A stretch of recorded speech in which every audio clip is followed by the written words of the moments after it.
पहला पाठ संत यूहन्ना का प्रकाशना ग्रंथ। मैंने एक अन्य दूत को पूरब से ऊपर उठते देखा।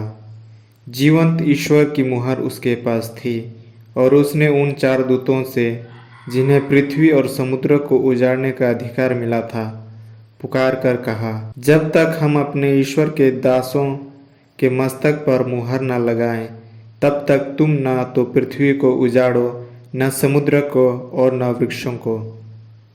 और मैंने मुहर लगे लोगों की संख्या सुनी। यह 1,44,000 थी और वे इस्राएलियों के सभी वंशों में से थे। इसके बाद मैंने सभी राष्ट्रों, वंशों, प्रजातियों और भाषाओं का एक ऐसा विशाल जनसमूह देखा जिसकी गिनती कोई भी नहीं कर सकता। वे उजले वस्त्र पहने तथा हाथ में खजूर की डालियां लिए सिंहासन तथा मेमने के सामने खड़े थे और ऊंचे स्वर से पुकार कर कह रहे थे, सिंहासन पर विराजमान हमारे ईश्वर और मेमने की जय। तब सिंहासन के चारों ओर खड़े स्वर्गदूत, वयोवृद्ध और 4 प्राणी सब के सब सिंहासन के सामने मुंह के बल गिर पड़े और उन्होंने यह कहते हुए ईश्वर की आराधना की, आमीन। हमारे ईश्वर को अनंत काल तक स्तुति, महिमा, प्रज्ञा, धन्यवाद, सम्मान, सामर्थ्य और शक्ति, आमीन।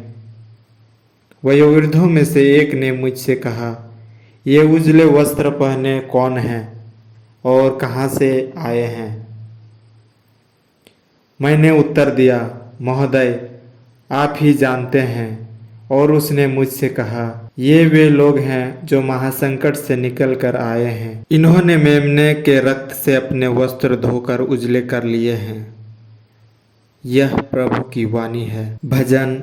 ये ही हैं वे लोग जो ईश्वर के दर्शनों के लिए तरसते हैं। पृथ्वी और जो कुछ उसमें है, संसार और उसके निवासी, सब प्रभु का है, क्योंकि उसी ने समुद्र पर उसकी नींव डाली और जल पर उसे स्थापित किया। भजन। ये ही हैं वे लोग जो ईश्वर के दर्शनों के लिए तरसते हैं। प्रभु के पर्वत पर कौन चढ़ेगा? उसके मंदिर में कौन रह पाएगा? वही जिसके हाथ निर्दोष और हृदय निर्मल है, जिसका मन आसार संसार में नहीं रमता, जो शपथ खाकर धोखा नहीं देता। भजन। यही हैं वे लोग जो ईश्वर के दर्शनों के लिए तरसते हैं। प्रभु की आशीष उसे प्राप्त होगी। मुक्तिदाता ईश्वर उसे धार्मिक मानेगा। ऐसे ही हैं वे लोग जो प्रभु की खोज में लगे रहते हैं, जो याकूब के ईश्वर के दर्शनों के लिए तरसते हैं। भजन। यही हैं वे लोग जो ईश्वर के दर्शनों के लिए तरसते हैं। दूसरा पाठ संत यूहन्ना का पहला पत्र। पिता ने हमें कितना प्यार किया है, हम ईश्वर की संतान कहलाते हैं और हम वास्तव में वही हैं। संसार हमें नहीं पहचानता क्योंकि उसने ईश्वर को नहीं पहचाना है। प्यारे भाइयों, अब हम ईश्वर की संतान हैं, किंतु यह अभी तक प्रकट नहीं हुआ है कि हम क्या बनेंगे।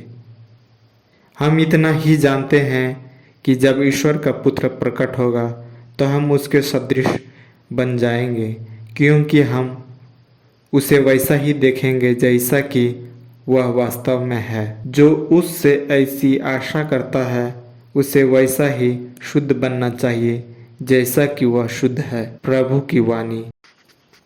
संत मती के अनुसार पवित्र सुसमाचार। ईसा विशाल जनसमूह देखकर पहाड़ी पर चढ़े और बैठ गए। उनके शिष्य उनके पास आए और वे यह कहते हुए उन्हें शिक्षा देने लगे, धन्य हैं वे जो अपने को दीनहीन समझते हैं, स्वर्ग राज्य उन्हीं का है। धन्य हैं वे जो नम्र हैं, उन्हें प्रतिज्ञा देश प्राप्त होगा। धन्य हैं वे जो शोक करते हैं, उन्हें सांत्वना मिलेगी। धन्य हैं वे जो धार्मिकता के भूखे और प्यासे हैं, वे तृप्त किए जाएंगे। धन्य हैं वे जो दयालु हैं, उन पर दया की जाएगी। धन्य हैं वे जिनका हृदय निर्मल है, वे ईश्वर के दर्शन करेंगे। धन्य है वे जो मेल कराते हैं, वे ईश्वर के पुत्र कहलाएंगे। धन्य है वे जो धार्मिकता के कारण अत्याचार सहते हैं, स्वर्ग राज्य उन्हीं का है।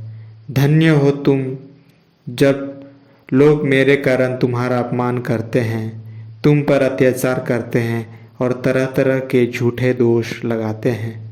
खुश हो और आनंद मनाओ, स्वर्ग में तुम्हें महान पुरस्कार प्राप्त होगा। तुम्हारे पहले के नबियों पर भी उन्होंने इसी तरह अत्याचार किया। ख्रिस्त का सुसमाचार।